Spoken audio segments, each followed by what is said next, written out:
সারা রাত সোনা বানুর কিস্তে করেছি, সকালে যদি জিজ্ঞাসা করো সোনা বানু মর্দা নামা কি, তাহলে কিন্তু মুশকিল হয়ে যাবে।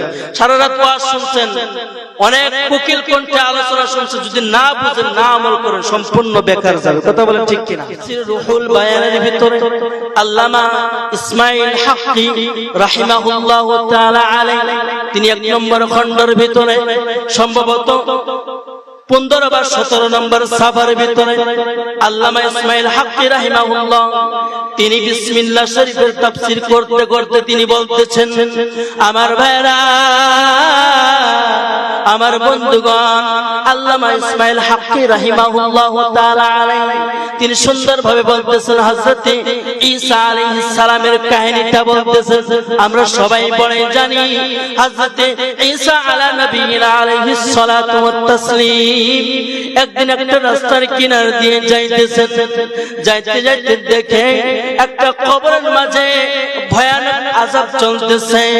আমার ভাইরা, আমার বন্ধুগণ, উম্মতকে ডাক দিয়ে বলে, ও বাবা উম্মতেরা, তোমরা কি জানতে পেরেছো? তোমরা কি বুঝতে পারো নাই? আমি যে রাস্তা দিয়ে আমার গুজর হইতেছে, যে রাস্তা দিয়ে আমি যাইতেছি, ওই রাস্তার কিনারে ওই কবরস্থান দেখা যায়। ওই কবরের ভিতরে ভয়ানক আযাব হইতেছে। জবান খুলে বলেন না আল্লাহু আকবার। কি হইতেছে? কি হইতেছে? আযাব হইতেছে। বোঝা যাইতেছে বাবারা? বোঝা না গেলে কবেন সারা রাত সোনা বানুর কিস্তে করেছি, সকালে যদি জিজ্ঞাসা করো সোনা বানু মর্দা নামা কি, তাহলে কিন্তু মুশকিল হয়ে যাবে। সারা রাত ওয়াজ শুনছেন, অনেক কোকিল কণ্ঠে আলোচনা শুনছেন, যদি না বুঝেন না আমল করেন সম্পূর্ণ বেকার যাবে। কথা বলেন ঠিক কিনা? আরেকটু জোরে বলেন ঠিক কিনা? আমার ভাইয়েরা, আমার বন্ধুগণ, তিনার উম্মতকে ডাক দিয়ে বলে, খবর নাও, খবর নাও, এ কবরের ভিতরে কে সাইতো আছে। আমার ভাইয়েরা, আমার বন্ধুগণ,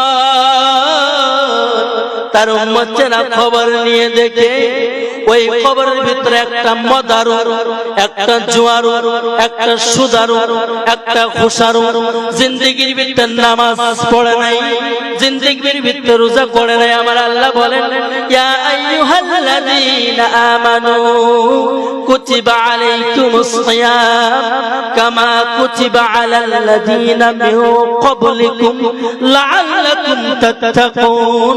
জবান খুলে বলি না সুবহানাল্লাহ। আমার নবী, আমার আল্লাহ তাবারাকা ওয়া তাআলা বলে দিয়েছে, বান্দারা, তোমাদের পূর্বপুরুষের উপর যেরকম রোজা ফরজ ছিল, তেমন ভাবে তোমার উপর রোজা ফরজ আছে। ওই ব্যক্তি রোজাও রাখে নাই।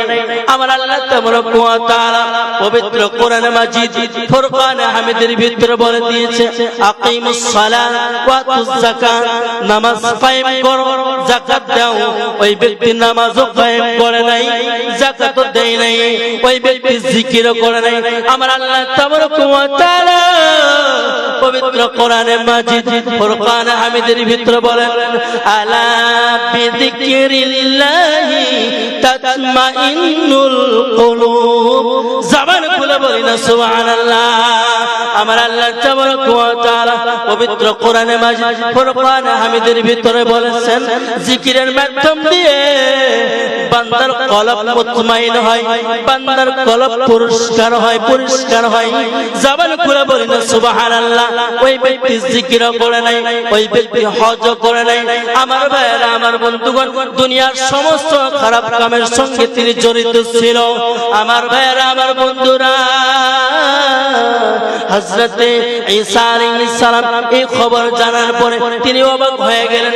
আমার ভাইয়েরা, আমার বন্ধুগণ, সংক্ষেপে বলতেছি, তারপরে কিছুদিন পরে হযরত ঈসা আলাইহিস সালামের ওই রাস্তা দিয়ে গুজার হইলেন।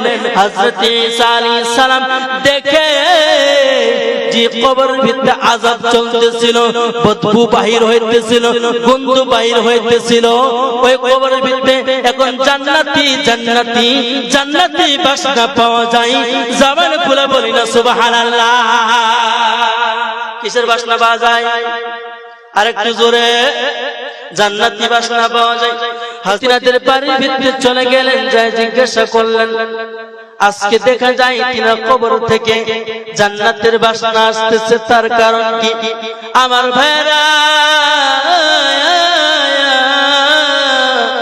আমার বন্ধুগণ, যিনি মারা গিয়েছে তিনার ওয়াইফ, তিনার বিবি বলেন, তিনি যখন মারা গিয়েছে তার আগে আমার ঘরের ভিতরে একটা পূর্ণিমার চাঁদের মতন সন্তান ছিল। তিনি বলে দিয়েছেন, ওসিয়ত করে গিয়েছিলেন, ও আমার স্ত্রী, যখন আমি মারা যাব আমার ছোট্ট সন্তানকে মাদ্রাসার ভিতরে দিও। আমার ভাইরা, আমার বন্ধুগণ, তিনার বিবি ছোট্ট সন্তানকে মাদ্রাসার ভিতরে দিয়েছে। হুজুর প্রথম সবক দিয়েছিল, বাবা তুমি পরিবেশন করো, বাবা তুমি পড়ো বিসমিল্লাহির